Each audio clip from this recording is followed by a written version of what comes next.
الحمدللہ نحمدہ ونصلی علی رسولہ الکریم رب اشرح لی صدری ویسر لی امری واحلل عقدۃ من لسانی یفقہوا قولی۔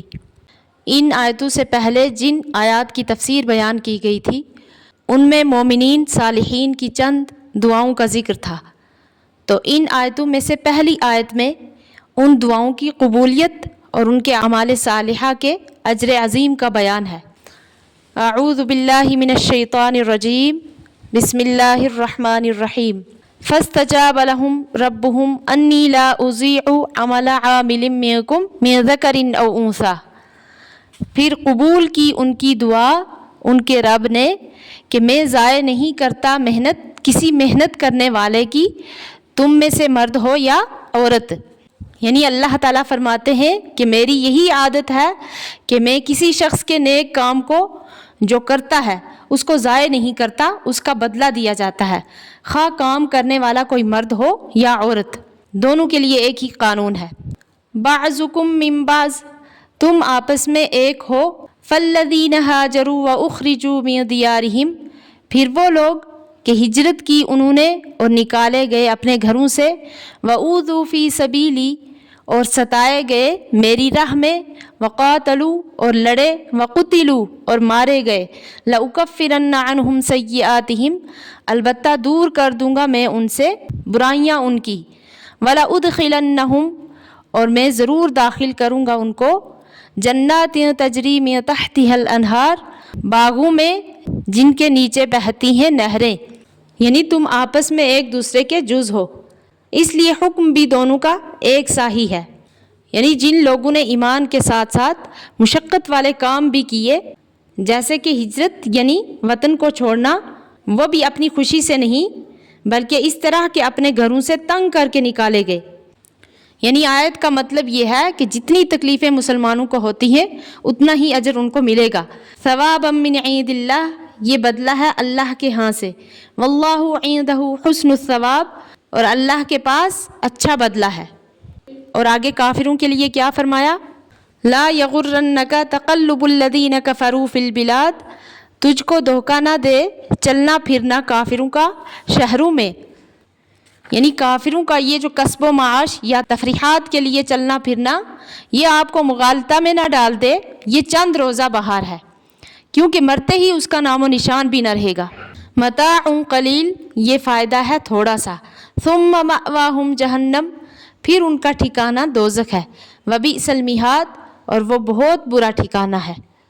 لیکن الذین اتقوا ربہم، لیکن جو لوگ ڈرتے ہیں اپنے رب سے، لہم جنات تجری من تحتها الانہار، ان کے لیے باغ ہیں جن کے نیچے بہتی ہیں نہریں، خالدین فیہا، ہمیشہ رہیں گے ان میں، نزلا من عند اللہ، یہ مہمانی ہے اللہ کے ہاں سے، وما عند اللہ خیر للابرار، اور جو اللہ کے ہاں ہے سو بہتر ہے نیک بختوں کے لیے۔ یعنی ان کافروں میں سے اگر کوئی لوگ مسلمان بن جائیں اور اللہ سے ڈریں تو پھر ان کے لیے بھی وہی باغات ہوں گے جن کے نیچے سے نہریں بہتی ہوں گی، اور یہ بھی اس میں ہمیشہ رہیں گے۔ وَإِنَّ مِنْ أَهْلِ الْكِتَابِ، اور کتاب والوں میں بعضے وہ ہیں، لَمَن يُؤْمِنُ بِاللَّهِ، جو ایمان لاتے ہیں اللہ پر، وَمَا أُنزِلَ إِلَيْكُمْ، اور جو اترا تمہاری طرف، وَمَا أُنزِلَ إِلَيْهِمْ، اور جو اترا ان کی طرف، خاشعین للہ، عاجزی کرتے ہیں اللہ کے آگے، لا یشترون بآیات اللہ ثمنا قلیلا، نہیں خریدتے اللہ کی آیتوں کو تھوڑی قیمت کے بدلے۔ اولئک لہم اجرہم عند ربہم، یہی لوگ ہیں جن کے لیے اجر ہے ان کے رب کے ہاں۔ ان اللہ سریع الحساب، بے شک اللہ جلد لیتا ہے حساب۔ اہل کتاب سے مراد یعنی یہود و نصارہ میں سے کچھ ایسے بھی ہیں جو اللہ پر اعتقاد رکھتے ہیں اور اس کتاب کے ساتھ بھی اعتقاد رکھتے ہیں جو تمہارے پاس بھیجی گئی ہے یعنی قرآن، اور اس کتاب کے ساتھ بھی اعتقاد رکھتے ہیں جو ان کے پاس بھیجی گئی یعنی تورات اور انجیل، اور اللہ کے ساتھ بھی اعتقاد رکھتے ہیں وہ اس طور پر کہ اللہ تعالیٰ سے ڈرتے ہیں، اس لیے اس اعتقاد میں حد سے تجاوز نہیں کرتے کہ اللہ پر اولاد کی تہمت لگائیں یا احکام کو رد و بدل کر دیں۔ اور تورات اور انجیل کے ساتھ جو اعتقاد رکھتے ہیں وہ اس طور پر کہ اللہ تعالیٰ کی آیات کے مقابلے میں دنیا کا کم حقیقت معاوضہ نہیں لیتے، ایسے لوگوں کو ان کا نیک عوض ملے گا ان کے پروردگار کی طرف سے۔ تو اس کے بعد جو آیت ہے یہ سورہ آل عمران کی آخری آیت ہے جو مسلمانوں کے لیے چند اہم وصیتوں پر مشتمل ہے، یعنی گویا پوری سورت کا یہ خلاصہ ہے۔ یا ایھا الذین آمنوا اصبروا وصابروا ورابطوا، اے ایمان والو صبر کرو اور مقابلہ میں مضبوط رہو اور لگے رہو۔ واتقوا اللہ لعلکم تفلحون، اور ڈرتے رہو اللہ سے تاکہ تم اپنی مراد کو پہنچو۔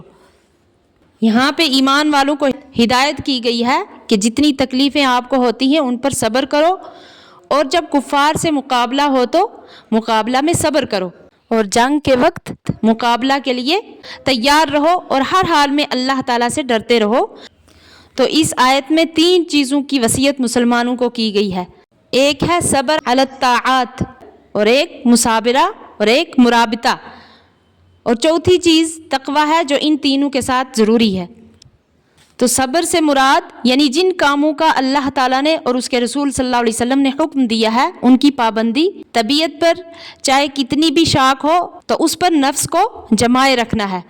دوسرے ہے صبر عن المعاصی، یعنی جن چیزوں سے اللہ تعالیٰ اور اس کے رسول صلی اللہ علیہ وسلم نے منع فرمایا ہے وہ نفس کے لیے کتنی ہی مرغوب اور لذیذ ہوں تو اس سے اپنے آپ کو روکنا ہے۔ تیسرے ہے صبر علی المصائب، یعنی مصیبت اور تکلیف پر صبر کرنا ہے، حد سے زیادہ پریشان نہیں ہونا، اور جتنی بھی تکلیف یا آرام پہنچے اس کو حق تعالیٰ کی طرف سے سمجھ کر نفس کو قابو سے باہر نہیں ہونے دینا۔ اسی طریقے سے مصابرت، اس کے معنی ہے دشمن کے مقابلہ میں ثابت قدم رہنا۔ تو آگے ہے رابطو، مرابطہ، یہ لفظ ربط سے بنا ہے جس کے اصلی معنی باندھنے کے ہیں، اسی وجہ سے رباط اور مرابطہ کے معنی گھوڑے باندھنے اور جنگ کی تیاری کے لیے لیے جاتے ہیں۔ اسلامی سرحدوں کی حفاظت کے لیے جنگ کی تیاری کے ساتھ وہاں قیام کرنے کو رباط اور مرابطہ کہا جاتا ہے۔ تو اس کی 2 صورتیں ہیں، ایک تو یہ کہ کسی جنگ کا خطرہ سامنے نہیں تو پھر وہ سرحد مامون اور محفوظ ہے، تو ایسی حالت میں تو یہ بھی جائز ہے کہ آدمی وہاں اپنے اہل و عیال کے ساتھ رہنے بسنے لگے، تو اس شخص کو بھی رباط فی سبیل اللہ کا ثواب ملے گا، خواہ کبھی جنگ نہ کرنا پڑے، لیکن اس کی نیت یہی ہونی چاہیے کہ وہ یہاں حفاظت کے لیے کھڑا ہے۔ اور دوسری صورت رباط کی یہ ہے کہ سرحد پر دشمن کے حملہ کا خطرہ ہو، تو ایسی حالت میں عورتوں بچوں کو وہاں رکھنا درست نہیں، صرف وہ لوگ رہیں جو دشمن کا مقابلہ کر سکتے ہیں۔ تو ان دونوں صورتوں میں رباط کے فضائل بے شمار ہیں۔ صحیح بخاری میں حضرت سہل بن سعد سعدی رضی اللہ عنہ سے روایت ہے کہ رسول اللہ صلی اللہ علیہ وسلم نے فرمایا کہ اللہ کے راستہ میں ایک دن کا رباط تمام دنیا اور وما فیہا سے بہتر ہے۔ اور اس آیت میں سب سے آخر میں جو حکم دیا گیا ہے وہ ہے تقوی، جو ان سب کاموں کی روح اور قبولیت اعمال کا مدار ہے۔ اللہ تعالی ہم سب کو ان احکام پر عمل کرنے کی توفیق عطا فرمائے، آمین۔